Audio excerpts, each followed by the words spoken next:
Hello friends, मैं संजय कुमार आप लोगों का बहुत बहुत स्वागत करता हूं जीएस फाउंडेशन यूट्यूब चैनल पर।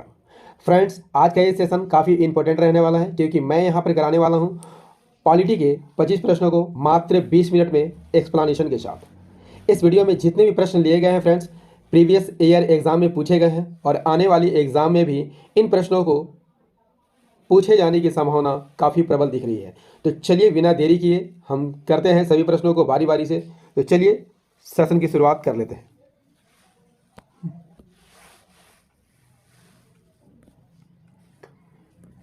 पहला सवाल आपकी स्क्रीन पर, केंद्र शासित प्रदेश लक्षद्वीप के न्यायिक क्षेत्र का कार्य कौन सा न्यायालय करता है? ऑप्शन नंबर बी सही आंसर हो जाएगा केरल हाईकोर्ट। केरल हाईकोर्ट केरल और लक्षद्वीप का हाईकोर्ट है। कहाँ पर स्थित है? कोची में है। इसकी स्थापना कब हुई थी? 1956 में हुई थी। नेक्स्ट क्वेश्चन नंबर 2, हर 5 साल में राज्य के वित्तीय संबंधों के लिए क्या नियुक्त किया जाता है? Option number A is the correct answer, that is वित्त आयोग। वित्त आयोग यदि आपसे पूछ लिया जाए दोस्तों, भारतीय संविधान के किस अनुच्छेद में है? अनुच्छेद 280 में है। पहले वित्त आयोग की स्थापना कब हुई थी? 1951 में। और इसके अध्यक्ष कौन बनाए गए थे? केसी नियोगी। दोस्तों, इस आयोग को केंद्र और राज्य के बीच वित्तीय संबंधों को परिभाषित करने के लिए गठित किया जाता है। नेक्स्ट क्वेश्चन नंबर 3, राज्यसभा के बारे में कौन सा कथन गलत है? राज्यसभा एक अस्थायी निकाय है, बिल्कुल सही कथन है। इसे 3 अप्रैल 1952 को विधिवत बनाया गया था, यह भी कथन यहाँ पर सही है। राज्यसभा के 12 सदस्य राष्ट्रपति के द्वारा मनोनीत किए जाते हैं, यह भी कथन यहाँ पर सही है। और डी, राज्यसभा के 1/3 सदस्य प्रति वर्ष रिटायर होते हैं, तो ये कथन यहाँ पर गलत है दोस्तों, क्योंकि राज्यसभा के 1/3 सदस्य प्रति 2 वर्ष पर रिटायर होते हैं। ठीक है, तो option number D is the correct answer. Rajya Sabha के 1/3 सदस्य हर 2 वर्ष में रिटायर होते हैं। और दोस्तों, राज्यसभा कैसा निकाय है? अस्थायी निकाय है और उच्च सदन है। क्वेश्चन नंबर 4 का आंसर कीजिए दोस्तों। भारतीय संविधान में 10वीं अनुसूची किसके द्वारा शामिल हुई थी? किसके द्वारा शामिल की गई थी? Option number B is the correct answer, that is 52वें संविधान संशोधन के द्वारा। 52वां संविधान संशोधन के द्वारा 10वीं अनुसूची को शामिल किया गया था और इसे दल बदल विरोधी अधिनियम भी कहा जाता है। इसे कब शामिल किया गया था? 1985 में राजीव गांधी सरकार के द्वारा इसे शामिल किया गया था। इसमें क्या होता है? दल बदल करने वाले सांसद या विधायक की सदस्यता रद्द करने का प्रावधान है। क्वेश्चन नंबर 5 का आंसर कीजिए।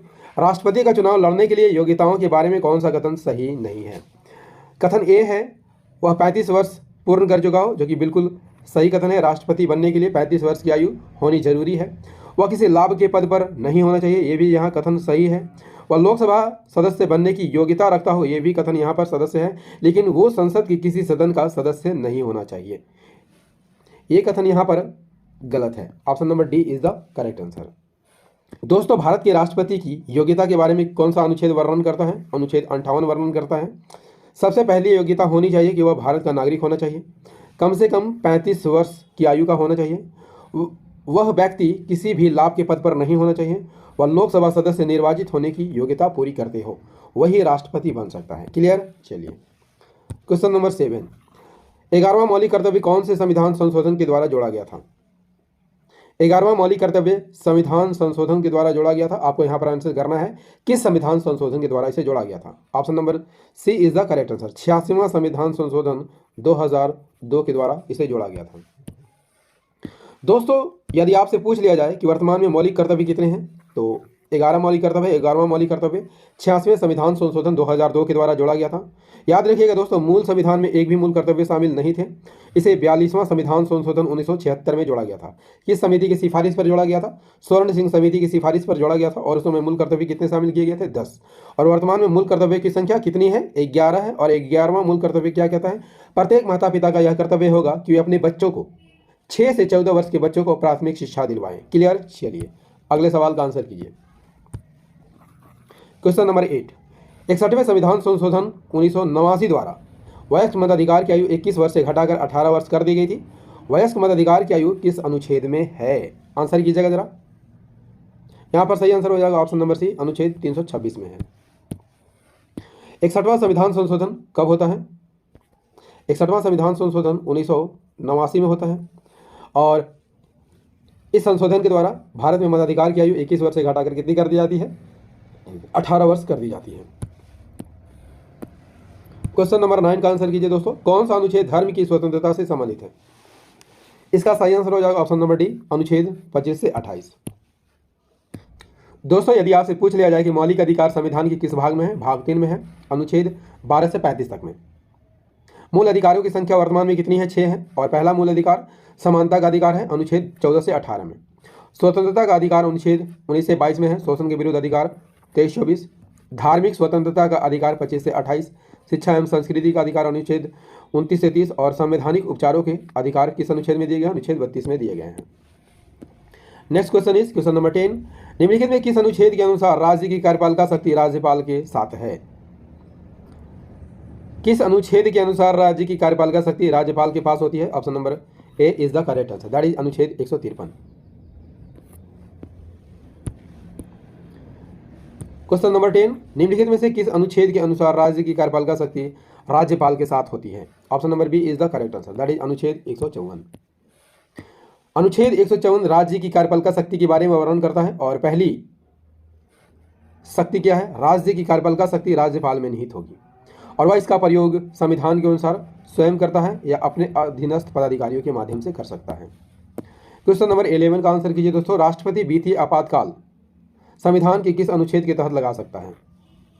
वेरी वेरी इंपॉर्टेंट क्वेश्चन है दोस्तों फॉर योर एग्जाम। राष्ट्रपति वित्तीय आपातकाल संविधान के किस अनुच्छेद के तहत लगा सकता है? ऑप्शन नंबर यहाँ पर सी सही आंसर हो जाएगा, अनुच्छेद 360 के अंतर्गत। भारतीय संविधान का भाग 18 आपातकाल की व्यवस्था करता है। आपातकाल 352 से 360 तक में समाहित है। आपातकाल कितने प्रकार के होते हैं? 3 प्रकार के, राष्ट्रीय आपातकाल, राष्ट्रपति शासन और वित्तीय आपातकाल। राष्ट्रीय आपातकाल अनुच्छेद 352 में है, राष्ट्रपति शासन 356 में है। यदि राज्यों में संवैधानिक तंत्र विफल हो जाता है तो राष्ट्रपति शासन 356 के तहत लगाया जाता है। और वित्तीय आपातकाल 360 के अंतर्गत लगाया जाता है, 360 के अंतर्गत लगाया जाता है। और वित्तीय आपातकाल अभी तक भारत में नहीं लगाया गया है। क्लियर? चलिए क्वेश्चन नंबर 12। नगरपालिकाओं की जिम्मेवारियों से संबंधित अनुसूची कौन सी है? Option number D is the correct answer, that is 12वीं अनुसूची। भारत के संविधान में 12वीं अनुसूची किस संविधान संशोधन के द्वारा जोड़ा गया था? 74वें संविधान संशोधन के द्वारा जोड़ा गया था, जो नगरपालिकाओं की कार्यों से संबंधित है। Question number 13। भारतीय संविधान के विषय में 13 दिसंबर 1946 किस लिए जाना जाता है? दोस्तों याद रखिएगा, इसी दिन उद्देश्य संकल्प पारित किया गया था, पेश किया गया था। किसके द्वारा? जवाहरलाल नेहरू के द्वारा। किसके द्वारा दोस्तों? जवाहरलाल नेहरू के द्वारा। उद्देश्य संकल्प किस दिन पेश किया गया था? 13 दिसंबर 1946 को पंडित जवाहरलाल नेहरू के द्वारा, और इसे 22 जनवरी 1947 को अपनाया गया था। Question number 14। अनुच्छेद 352 के तहत आपातकाल की तीसरी घोषणा भारत के राष्ट्रपति द्वारा की गई थी। किस आधार पर? आपको यहां पर आंसर करना है, किस आधार पर यह आपातकाल घोषित किया गया था? Option number B is the correct answer, that is आंतरिक अशांति के आधार पर। तीसरे आपातकाल की घोषणा अनुच्छेद 352 के आधार पर आंतरिक अशांति के कारण हुई थी। नेक्स्ट क्वेश्चन, क्वेश्चन नंबर 15 का आंसर कीजिए दोस्तों। निम्नलिखित में से कौन से वर्ष पहली बार भारतीय राष्ट्रीय कांग्रेस विपक्ष में बैठी थी? इसका सही आंसर हो जाएगा ऑप्शन नंबर डी, 1977 में। 1977 में पहली बार भारतीय राष्ट्रीय कांग्रेस जो है हार का स्वाद चखा था। 1947 के बाद यानी 30 वर्ष के पश्चात गैर कांग्रेसी प्रधानमंत्री बने थे कौन? मोरारजी देसाई। और वे देश के चौथे प्रधानमंत्री थे। उनका कार्यकाल कब से कब तक था? 77 से 79 तक था। और दोस्तों याद रखिएगा, इंपॉर्टेंट फैक्ट है दोस्तों, और एकमात्र भारतीय थे जिन्हें भारत और पाकिस्तान दोनों का सर्वोच्च नागरिक पुरस्कार यानी भारत रत्न और निशान पाकिस्तान से सम्मानित किया गया था। Question number 16। भारत में आपातकाल का सिद्धांत किस देश से लिया गया है? आपातकाल का सिद्धांत किस देश से लिया गया है? Option number A is the correct answer. लेकिन वित्तीय आपातकाल की बात कर लेते हैं तो दोस्तों वित्तीय आपातकाल यूएसए के संविधान से लिया गया है। आइए देखते हैं बारी बारी से कि फ्रांस से क्या लिया गया है, ब्रिटेन से और यूनाइटेड स्टेट से क्या लिया गया है। तो सबसे पहले फ्रांस की बात कर लेते हैं। तो यहाँ गणतंत्रात्मक शब्द प्रस्तावना में स्वतंत्रता, समानता और बंधुता का आदर्श फ्रांस से लिया गया है। इसी प्रकार ब्रिटेन से संसदीय प्रणाली, नागरिकता और विधि निर्माण की प्रक्रिया और मंत्रिमंडलीय प्रणाली, ये सभी जो है ब्रिटेन से लिया गया है। संयुक्त राज्य अमेरिका से क्या लिया गया है? मौलिक अधिकार, राष्ट्रपति का निर्वाचन और उस पर महाभियोग की प्रक्रिया, उच्चतम एवं उच्च न्यायालयों के न्यायाधीशों को हटाने की विधि और वित्तीय आपातकाल। क्लियर? Question number 17। भारतीय संविधान की प्रांतीय संविधान समिति के अध्यक्ष कौन थे? Option number B is the correct answer, that is Sardar Vallabhbhai Patel. भारतीय संविधान की प्रांतीय समिति के अध्यक्ष कौन थे? सरदार वल्लभ भाई पटेल थे। नेक्स्ट क्वेश्चन, क्वेश्चन नंबर 18, यदि कोई विधेयक संसद के एक सदन में पास हो जाए लेकिन दूसरे सदन में लंबित हो तो संसद के दोनों सदनों की संयुक्त बैठक कितने समय के लिए बुलाई जा सकती है? Option number C is the correct answer, that is 6 माह के लिए बुलाई जा सकती है।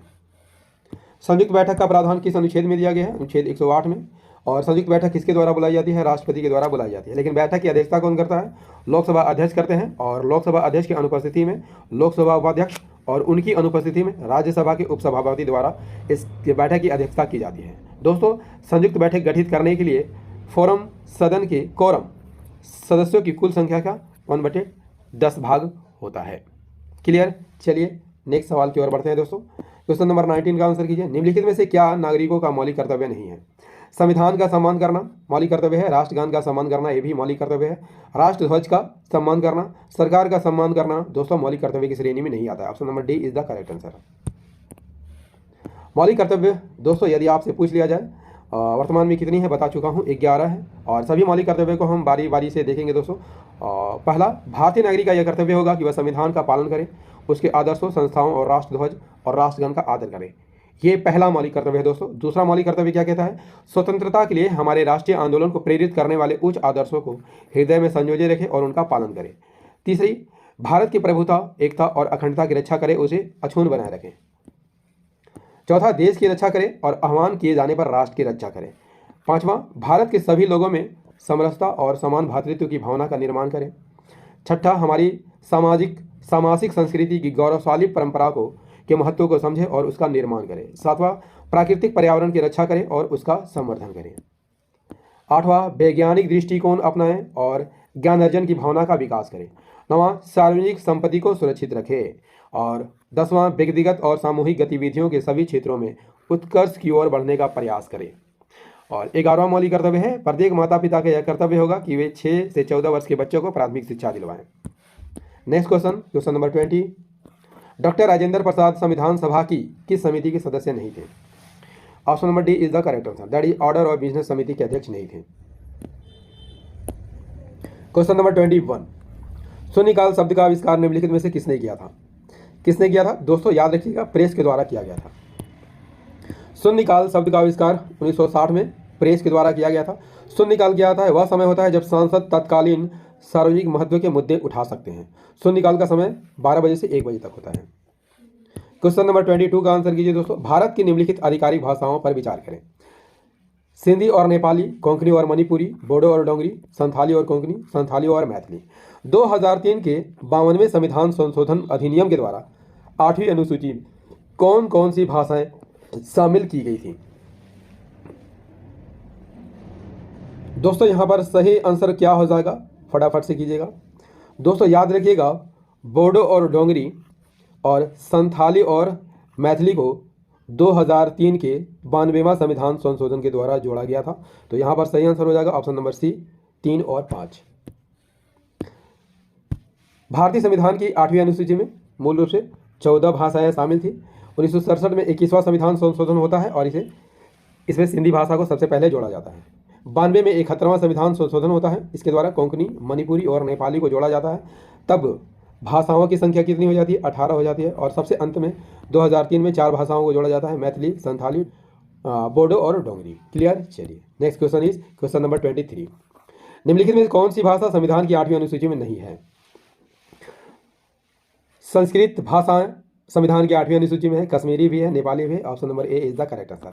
फारसी भाषा जो है संविधान की 8वीं अनुसूची में शामिल नहीं है।